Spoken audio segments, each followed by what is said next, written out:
الله الرحمن الرحيم اللهم صل وسلم وبارك على سيدنا ومولانا ونبينا محمد النبي الأمي وعلى آله وصحبه وعترته بأهل بعد الجنة وبأهل خلقك ورضا نفسك وزنة عرشك ومداد كلماتك أستغفر الله الذي لا إله إلا هو الحي القيوم وأتوب إليه آخر الزمان۔ آج 14 اگست ہے، یوم آزادی پاکستان ماشاءاللہ۔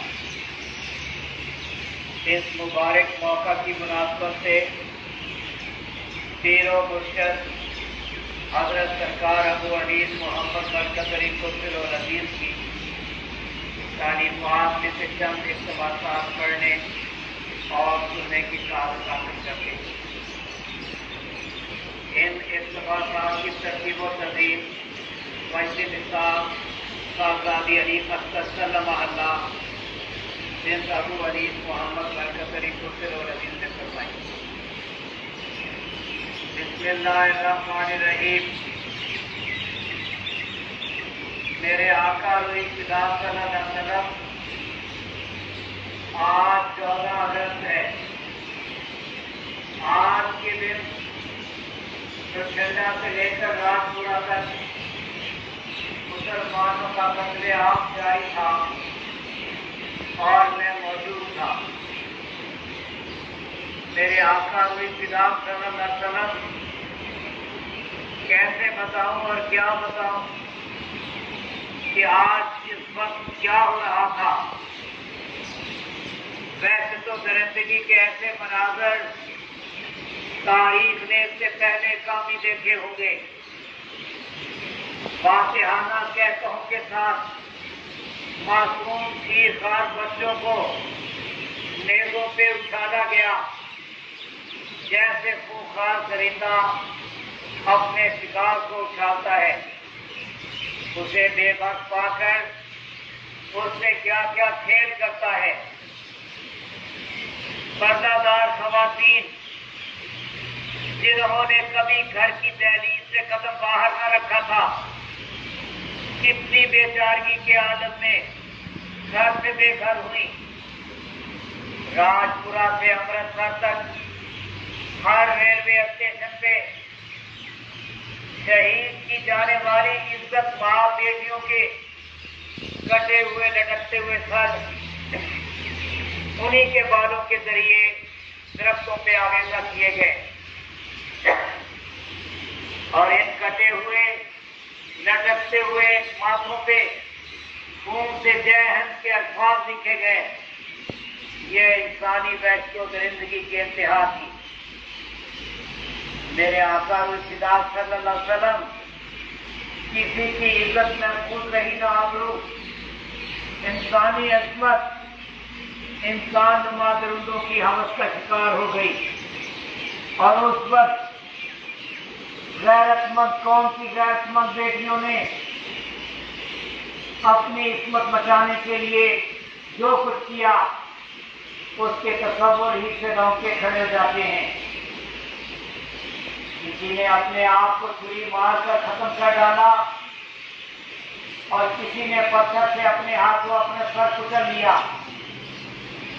اور کچھ نہ ہو سکا تو ساتھ چیرنے والی درانتیوں سے ہی اپنے گلے کاٹ ڈالے۔ پناہ گاہ نہ ملی تو کنووں میں چھلانگیں لگا دی اور نہروں میں ڈوب گئی، چھتوں سے کود کر اپنی زندگی کا چراغ بجھا دیا، لیکن دامن عصمت کو داغدار نہ ہونے دیا۔ باپ کی عزت اور بھائی کی غیرت نے خود کو مجبور پایا تو اپنی ہی بیٹیوں اور بہنوں کو اپنے ہی ہاتھوں ختم کر ڈالا، اور غیرت کی مالکوں میں غیرتی کی زندگی پر ترجیح دی۔ میرے آقا خدا صلی اللہ علیہ وسلم اس وقت اس امت پہ کڑا وقت طاری تھا۔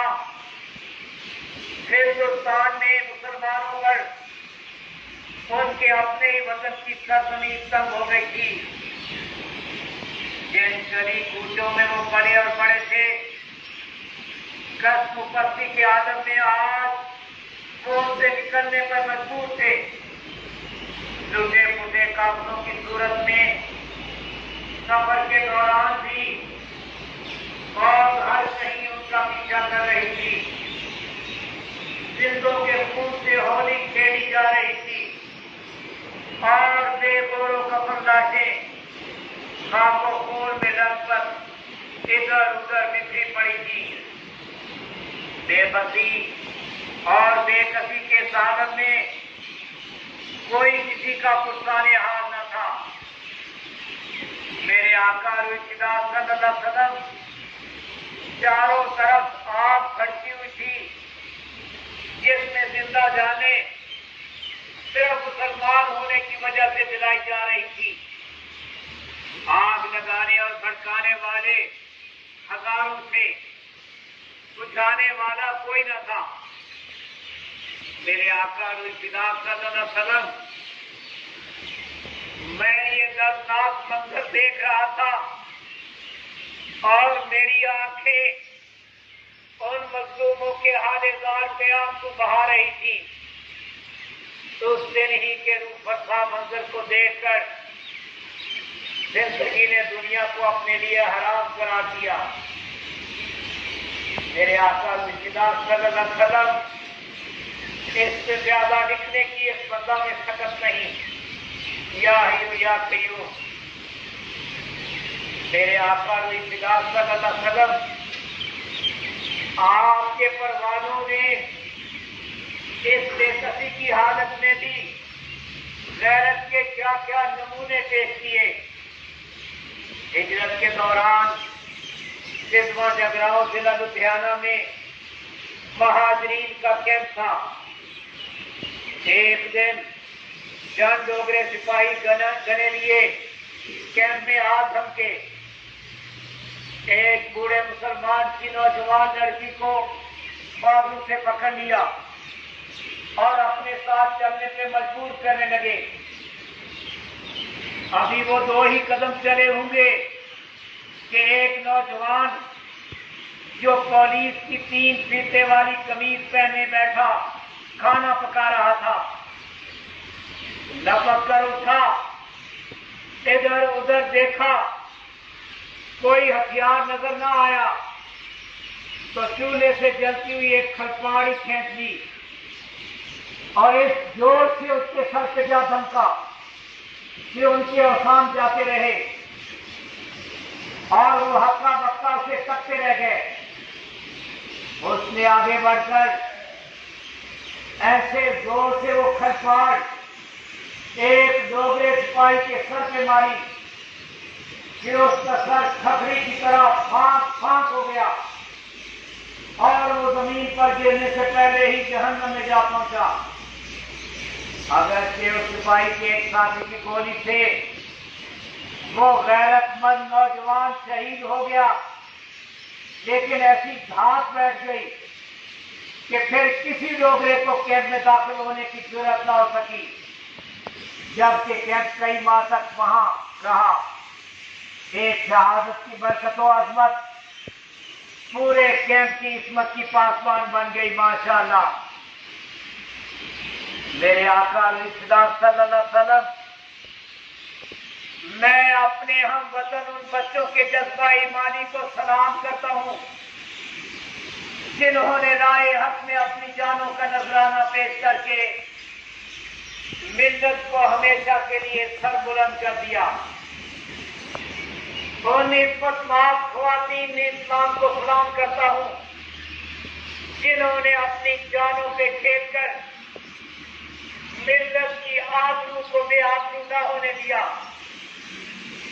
ان باہمت نوجوانوں اور جواہمت بوڑھوں کو سلام کرتا ہوں جنہوں نے اپنے سب کچھ قربان کر کے ملی غیرت و حمیت بحوریت کے جذبے کو ہمیشہ کے لیے مٹنے سے بچا لیا۔ میرے آقا خدا صلی اللہ علیہ وسلم، کسی پہ اپنی پیاری چیز کو قربان کرنا وفا کی حد اور اپنی اپنی جان تک قربان کر دینا خدا کی حق ہے. آپ کی امت کے شہیدوں کو ہم خاک نشینوں کا انتہائی محبت و عقیدت کا سلام قبول ہو. میرے آقا صلی اللہ علیہ وسلم یہ قربانی اسلام کے لیے دی گئی، قبول فرما کر اس کا بول بالا فرمائے آمین. بے شک جانیں قربان کرنے والے اور اسلام کی خاطر اپنے گھر بار چھوڑنے والے یہ اہل اسلام اگر توحید سے منہ موڑ لیتے اور بتوں سے رشتہ جوڑ لیتے اور لا الہ الا اللہ محمد رسول اللہ صلی اللہ علیہ وسلم کی بجائے ان کی زبانوں پہ ہری اوم کے کلمات جاری ہو جاتے تو اپنے ہی وطن کی سرزمین ان پہ یوں تنگ کی جاتی. مبارک ہو ان سب کو جو شوروں سے ٹکرا گئے مگر ایمان کی دولت کو ہاتھ سے نہ جانے دیا، جنہوں نے مظلومیت کی موت قبول کر لی لیکن کفر کے ہاتھ میں ہاتھ نہ دیا. حق کی خاطر بے گھر ہونے والوں اور رائے حق میں اپنی جانوں کا نذرانہ پیش کرنے والوں کو قرآن کریم کا معجزہ جاں مبارک ہو. تو جن لوگوں نے ہجرت کی اور اپنے گھروں سے نکالے گئے اور میری راہ میں ستائے گئے اور لڑے اور قتل کیے گئے، میں ضرور ان سے ان کے گناہوں کو دور کروں گا اور انہیں ایسے باغوں میں داخل کروں گا جن کے درختوں کے نیچے سے نہریں جاری ہیں. یہ جزا ہے اللہ کی طرف سے اور اللہ ہی کے پاس اچھا اجر ہے. آل عمران 195. میرے آقا صلی اللہ علیہ وسلم یہ کبھی ہو سکتا ہے کہ یہ خون رنگ نہ لائے؟ ضرور لائے گا، لا کر رہے گا، کبھی لائے نہیں جائے گا. ہجرت کے بعد نصرت اور شکست کے بعد فتح مومن کے ایمان کا وہ جز ہے جسے کوئی نہیں جھٹلا سکتا. دین تیرا، دنیا تیری، ملک تیرا، ہم تیرے اور تو ہمارا رب ذوالجلال والاکرام. یہی تسلیم ہمارا ایمان اور اسی ایمان کے ایمان پر ہم دعا کی جسارت کرتے ہیں. اپنی طاقت و تقدیر تو ہم دیکھ چکے، اب ہم تیری قدرت کو دیکھنے کے متمنی ہیں. تیرے لطف و کرم سے تیرے اس ملک کا اقبال بلند ہو. تیرا یہ ملک ایک بار نہیں کئی بار آزمایا جا چکا ہے، اب یہ تیری دلجوئی کا مستحق ہے. تو اس سے اپنی رحمت نازل فرما یا ارحم الراحمین آمین. ماں نے جب بھی اپنے کسی بچے کو پیٹا پھر اس کی دلجوئی کی، بچے کی شرارت سے جھنجھلا کر ماں نے اسے خوب پیٹا، بچہ رونے لگا.